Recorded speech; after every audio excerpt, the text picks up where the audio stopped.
Өгөөтэй хаант улсын төв, Өмөөл хотын буур, Жуунгаар хаант улсын төв. Омогшил түүхийн маань ховришгүй үнний гөрч төмдгүүд үдсгэлэнт Шинжаан нутгийн өнчөг болонд байдаг. Мөн адилханаар түүхийн шилтгаанаар алас гажраар дархан амьдарч гасан ч хүрээдл очвол алт жинхэр хадгаан дэлгэн досоод авч гадаг өлөг нэгтэй Монгол том маань байн гэдэг ямар сайхан гэж. Алтан гулунтын миний алдны л гадчихсан.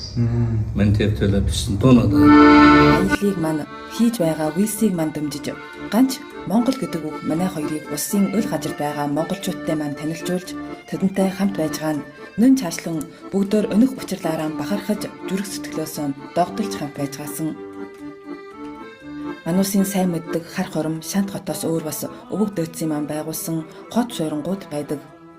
Одоогийн Өмөөл шинд байгаа Өмөөл хуучин хотын буур бол тухайн үеийн Өгөөтэй хаант улсын улс төр аж ахуйн төв байсан.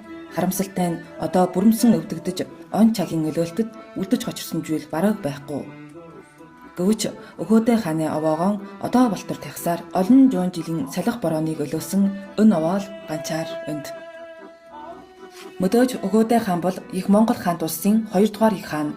Төгөөдөж тухайн үеийн Монголын нийслэл хар хоромд байсан. Гэвч Өгөөтэй хааны хараат гажирт одоогийн Өмөөл шинэ гажрууд багтдаг. Сүүлээр нь хайд Өгөөтэй хаант улсыг байгуулахдаа өнд нийслэлж өнгөрсөн байхаа. Алдаа буруутай ирсэн бол жалруулж асах болов уу? Жалгаад ховх саяр Монгол өөртөө засах шинэ ойролцоо байгаа Жуунгарын хуучин хот.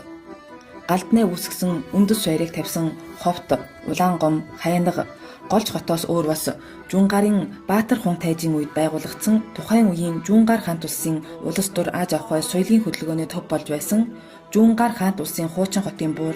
Үүнийг бас дөрвөн ойрдын хуучин хотын буур гэж байна. Одоо бол хамгаалалтын орон болсон. Хүн хар оруулахгүй манай хоёр ажаар хоёр ахынхаа дагуулгаар орж нилөөд бүрэн үлдсэн хотын хөрөм тэгвэл хоёр ахынхаа хөлсөн ярьснаас нь сонсож өн нутгийн талаар маш их ойлголттой болсон.